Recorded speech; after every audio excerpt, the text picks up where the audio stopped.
Whoever's listening, however you are listening, I want to welcome you back. My name is Grayson Mann.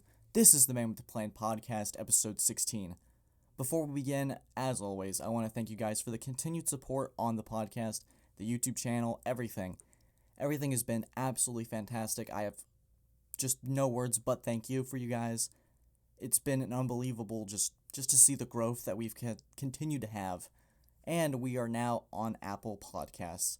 That is fantastic. That is amazing. If you guys could leave a 5-star review, a rating, leave your feedback, that would be much appreciated. It helps the podcast grow. It helps it continue to get noticed out there, build our audience. But if you want to take an alternative route, you can ask my brother how he takes that route. He'll tell you. You just tell me to my face. Call the podcast cringe. Send me an email at graysonman21@gmail.com if you want to leave something funny like, I agree with your brother, or something like that. But in all seriousness, the ratings really do help, and just continue to show the support y'all have been doing, and it just continues to mean the world to me. So today, I really want to talk about the offseason. Not much something specific, but just what do we make of it? And then I want to talk about Kansas City. I'm a little worried about them. And then we have a Gene Avery Superfan of the Week, of course. I know with the interview we didn't get to do that, but that will be continuing, so don't worry about that. So let's start with the 2021 NFL offseason. It's going to be insane. It's going to be crazy, wild. Any adjective you want to throw at it. The way I see it, last year, I know Tom Brady signed with the Buccaneers. There was a lot of moving parts and pieces, but I feel like it was very limited, and we were holding our breath at the same time. We didn't know how the sports world was going to be, how it was going to take shape following the pandemic and all the stuff that's been going on. This year, it's all gas, no brakes. We had this 100-pound brick on the brakes, and we were slowly moving just inches by inches, hoping that these signings, these trades could have any value because there was talk there wasn't going to be a sports season. And I really want to touch on how this year it's going to be all chasing Tampa Bay, because obviously Tom Brady came down to Tampa Bay. They went 11-5. They had this fantastic run and won a Super Bowl. But I have an issue with the way that people have been describing them. They're calling them this super team, and the way I think of super team, it's LeBron joining the Dwayne Wade and Chris Bosh in Miami, Golden State with Kevin Durant forming this mega team, and everyone's trying to chase them. I don't think necessarily there's this overall dominance. I know Tampa Bay made Kansas City look like fools in the Super Bowl, made them look like they didn't belong there, like there should have been a different team. I really have an issue with that super team word being thrown around, because if you look at the people that Tampa Bay brought in, Leonard Fournette cleared off waivers of Jacksonville. Nobody wanted him. He brought in his old tight end, Rob Gronkowski, and you can argue, yeah, Rob Gronkowski looked good. He had 2 touchdowns in the Super Bowl, but he was 1 year removed from retirement, WWE superstar, all this fandom. He was done with football. Whether you want to say he was done with Belichick, not done with football yet, waiting for Tom Brady to get out. And then you bring in Antonio Brown, whose career should be over right now. You could argue he should be in jail for all the stuff that he's caused, he's done. The dude was a maniac. The dude was a psycho. A lot of people were like, this guy does not need to be in the league. He doesn't belong there. And Tom Brady has this ability to bring those personalities together and mesh it and say, do you want to win a ring or not? And that's just what's so great about Brady. I don't think anyone else in the NFL could do that. And then there's just going to be this imitation. They're going to try to copy what Tampa Bay has done, that formula. Let's bring in an aging QB and let's see if he can mesh these personalities together. I don't think that's going to be a good thing for the NFL, partly because I don't think it can be replicated. I don't think someone like Aaron Rodgers could bring those personalities together. I don't think Russell Wilson could bring those personalities together. Sure, it's part of that system that Seattle has. They don't really bring in anybody. There was talks with them bringing in AB, and they ended up not doing it. Tampa Bay had some pushback with Antonio Brown. Bruce Arians, first, he said, no, I'm not bringing in someone like that on the team. That could be detrimental. You call it a team cancer or whatever you want to say. But I think no one brings them together like Tom Brady. And I think that at the time in the Super Bowl, a lot of people were saying that they've met their match. This run was fantastic, but Kansas City's got their number. And then the Brady effect happens. The calm, cool, and collected. You could say Tampa Bay was inexperienced. There wasn't a lot of guys on the roster with championship experience, but Tom Brady trumps all of that. And they win a Super Bowl, and now they're looking to repeat. Of course, Tom Brady's going to come back. Of course, he's going to get these weapons back. There's a lot of talk. I've been listening to sports radio, The Herd, a lot of great shows talking about how does Tampa Bay keep this all together, and it's simple. How they brought it there in the first place with Tom Brady. He's just going to say, hey, do you want to make $40 million for the Patriots and go 7-9? Or do you want to stay with me, go 13-3, live in a great city that doesn't get cold, and win a Super Bowl again? They've got the roster to do it. They've got the talent to do it, so why not? And when you look at the offseason as a whole, there are so many parts and pieces to examine. You've got the quarterback carousel. Where does Deshaun Watson go? There's talks with San Francisco, Carolina. The Panthers are very intriguing as that trade has already been discussed. 3 first-rounders, Christian McCaffrey. That could be very interesting. Deshaun Watson, obviously, wherever he goes, there's going to be Super Bowl aspirations, playoff aspirations. So if you're like the Jets or the Panthers, you haven't been in the playoffs in a bit, that could be an exciting thing for a franchise that's been struggling and finally gets their franchise QB. And I think the primary goal for Deshaun Watson is to get a team that really puts his needs first. You have the Houston Texans, who have collapsed in every way, shape, or form. This team was, you could say, one fake punt away from being the hosts of the AFC Championship game. Playing the Tennessee Titans, I would have picked Deshaun Watson in an AFC Championship game. I've seen Deshaun Watson play firsthand in a championship game. It's very good. It's very fantastic, magical. J.J. Watt, where's he going to go? Is Aaron Rodgers, the Russell Wilson, these big shot QBs calling their teams out like, I want more say, or this team's given up on me? Where do these guys land? There's so many moving parts this offseason. It's going to be crazy. I think the NFL is going to look completely different next year. There's so many different pieces. And that kind of leads me into my next topic, the Kansas City Chiefs. I'm kind of worried about Kansas City, and you're going to immediately start clicking in the comment section like, oh, Kansas City's going to go 14-2 again. You're full of it. You're dumb. What are you talking about? Don't kick yourself. But don't kid yourself. Wow, come on now. But with the Kansas City Chiefs, I've got a couple issues, and it was very apparent in the Super Bowl that they looked very lost, and I feel like for Kansas City, their mantra is, we're going to come back. We got Patrick Mahomes. We got this stud of an offense. 10 points, 14 points, doesn't really matter. And eventually you're sitting there waiting for what Brady did in the Super Bowl, and it was 28-3. You're waiting for that comeback. You're waiting for them to look like their old self again. And it never looked like that. Mahomes looked flustered, and that's partially because he didn't have any pressure. He was missing his 2 top tackles, Eric Fisher and Mitchell Schwartz. But that also leads into my other issue, which is depth, because I feel like best championship teams have the guys that can step up the best. Tampa Bay had the front 4. They didn't even have to blitz, which was what Buffalo tried to do in the AFC Championship game, but they couldn't get pressure. They have this front 4. They were like, all right, we're going to drop all of our guys back. Tyreek Hill, Travis Kelce. We can't let them beat us. Well, they did. So this is why I want to talk about Kansas City, why I'm worried about them. The term Super Bowl hangover gets thrown around a lot. And you go, what happens when your offseason is defined by the 31-9 loss that you just suffered? And a lot of people are going to be frustrated, I want to say. I'm worried about Kansas City for 3 things. Their offensive line depth. Mahomes' salary eventually is going to kick in, this $1,000,000,000 contract. And you're going to have to start to move some pieces around. There's going to be a lot of guys that want to get their money. They already have the ring. They don't have anything left to prove. Not like, I'm not here to question or call out the character of the Kansas City Chiefs team, but there's a lot of moving parts in the NFL, and I feel like for what made New England so successful for 20 years is that their guy, Brady, was able to take these pay cuts, take these smaller contracts, way less than what he's worth. So Belichick could bring in these guys like Rodney Harrison in the early days, brought in Randy Moss of all people, and you could start to bring in these defensive stars. Stephon Gilmore won him a Super Bowl in 2018. There's a lot of guys that came to New England, got their ring, got their payday, and now they're off in the sunset. So let's talk about Kansas City and the formula that Tampa Bay exposed. Is exposed the right word? You guys can decide below whether exposed is the right word to talk about that Super Bowl, but these are the 3 things that I listed down. The formula. You got a strong front 4 and a decent secondary that can cover. Because, let's be realistic, you're doubling Tyreek Hill, you're doubling Travis Kelce with, you're bumping them off the line, you're trading off.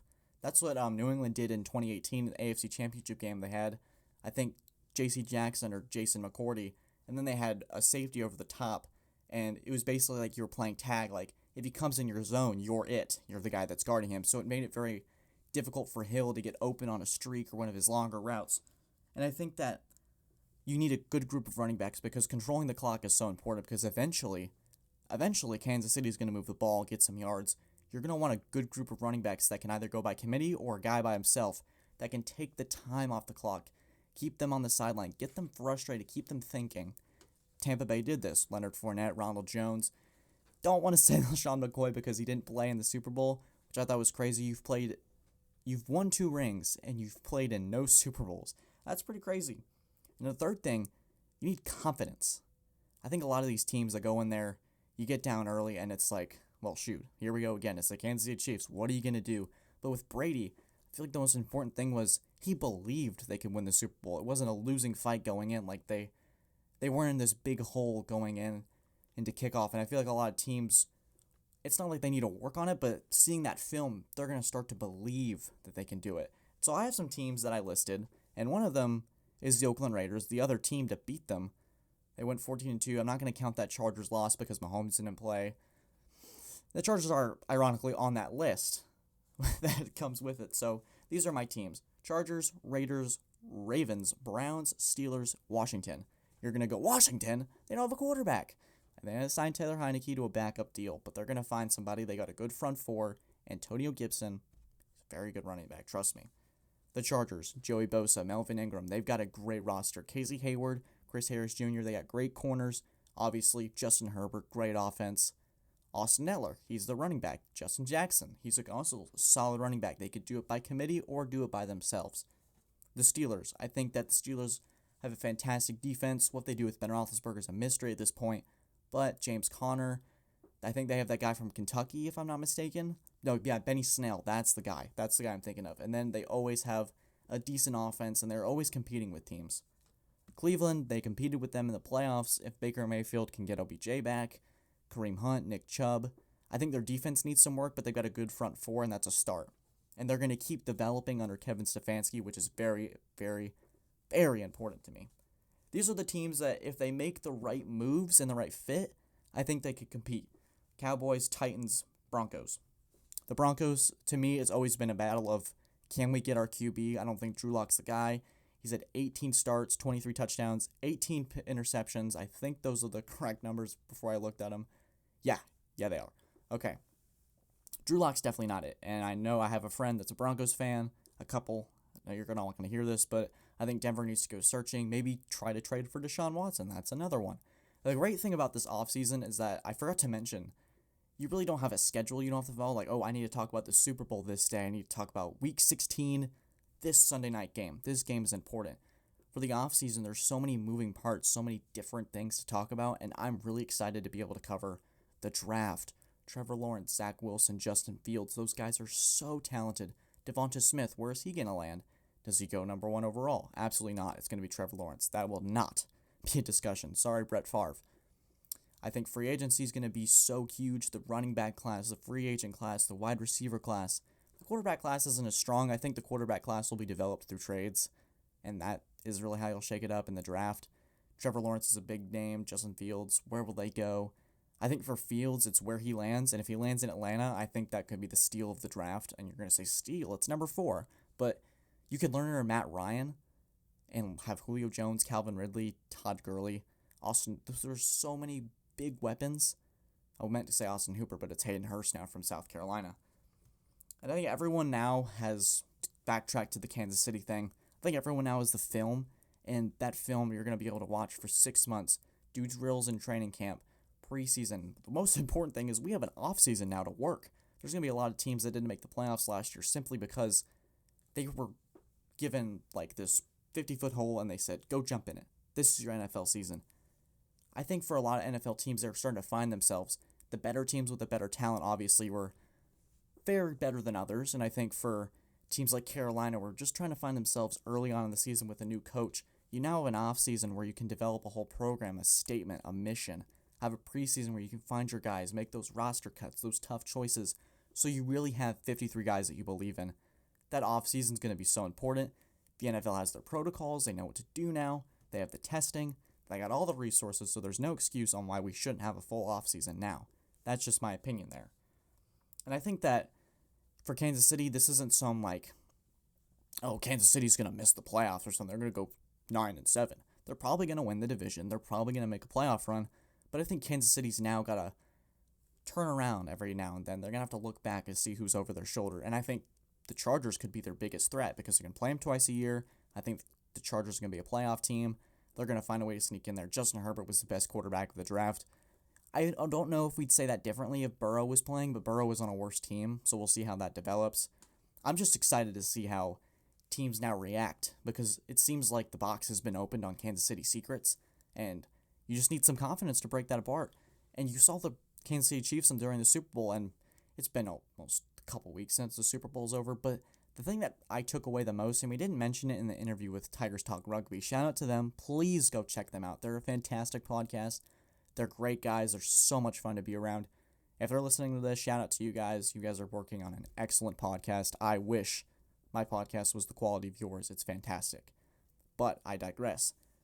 The frustration on the sidelines that Kansas City faced, it was insane. I've never seen Mahomes or Travis Kelce looking rattled. It was like there was a new guy on the sideline walking back and forth trying to pick them up. Usually it's Mahomes, so I took some note of that. I think as the weeks progress and more stories build, we'll start getting more specific, but I just wanted to cover my thoughts personally on the Super Bowl, post-interview, and then the offseason as a whole. So when we return, the Man with a Plan podcast will return, we're going to talk about the Gene Avery Superfan of the Week. That's right, we're back, and we have a great story, but I'm going to leave y'all with a key word to leave y'all hanging: Nebraska football. Stay tuned. This is the Man with a Plan podcast. We'll be right back.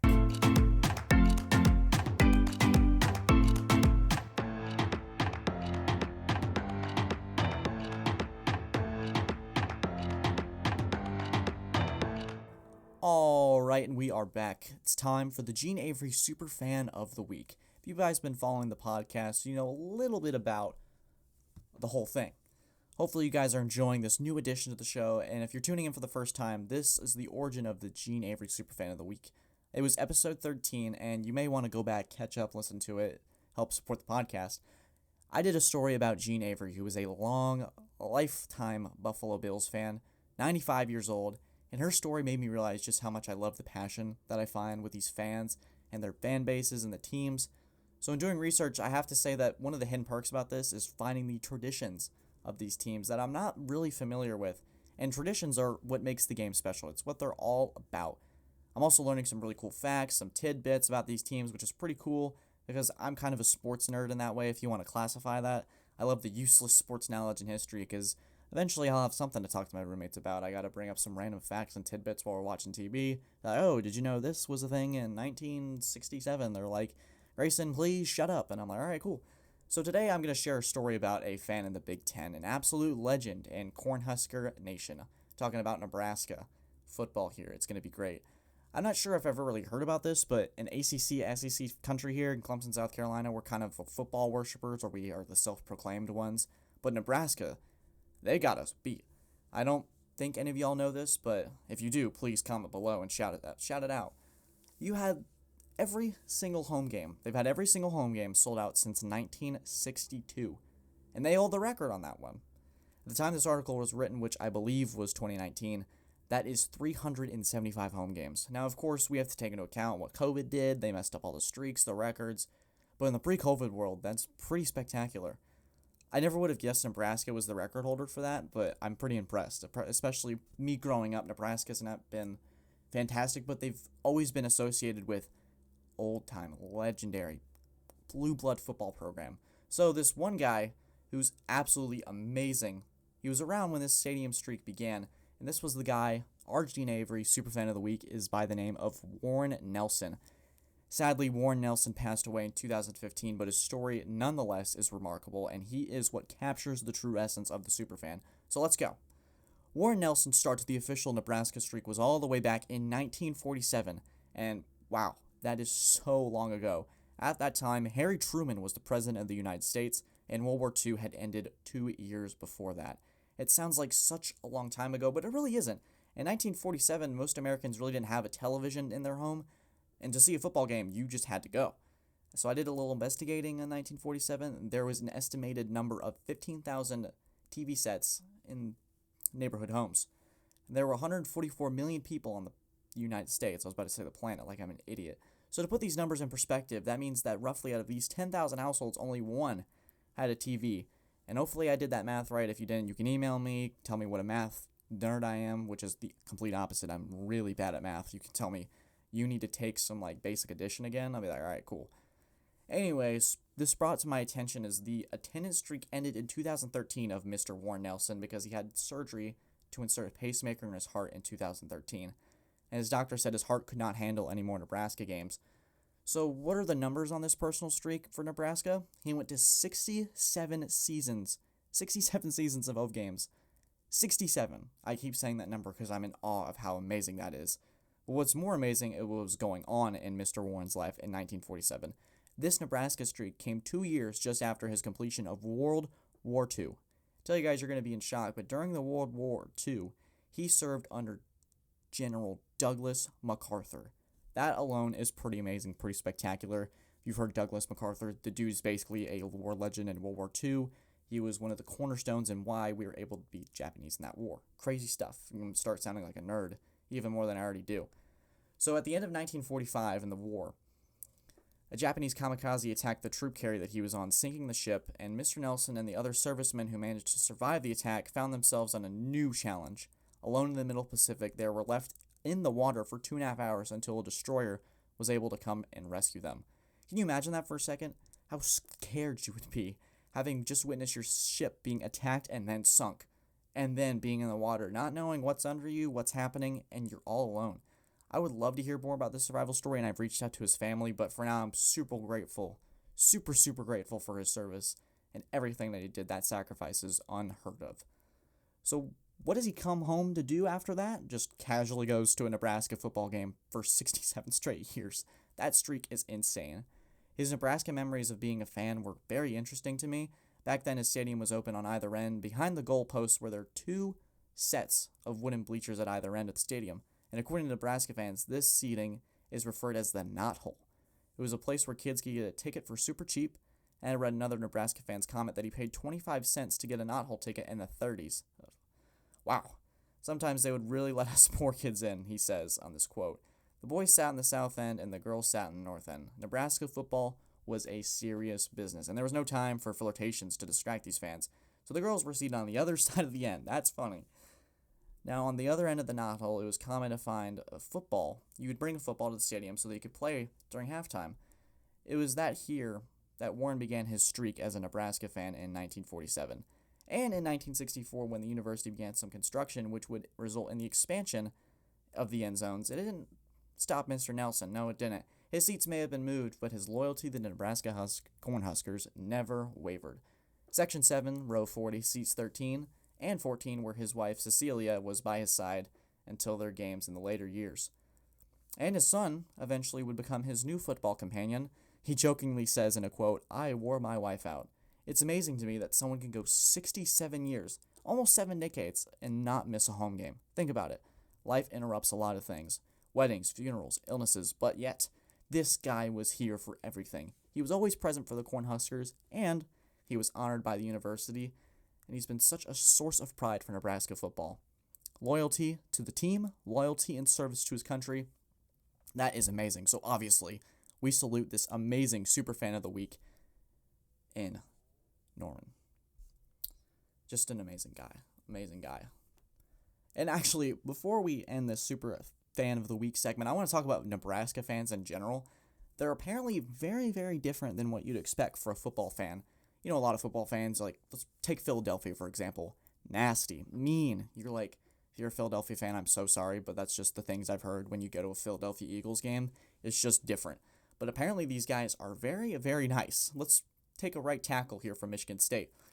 When you expect to go in a hostile environment, you're not really expecting people to welcome you the way that they do.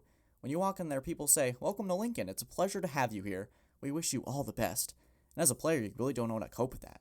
That quote alone, I would be mind blown. For me, football games, if I'm a fan of the other team and I'm seeing the opposing guys walking in, I'm like, boo, or like thumbs down, something like that. Not like, I hope you have a nice day.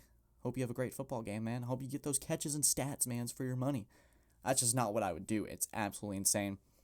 As we honor Warren for our Super Fan of the Week, I want to thank you guys for coming back. It has been a great show. I hope you've enjoyed what you've listened to. This is the Man with a Plan podcast, episode 16. Hope you have a fantastic day, and as always, you take care.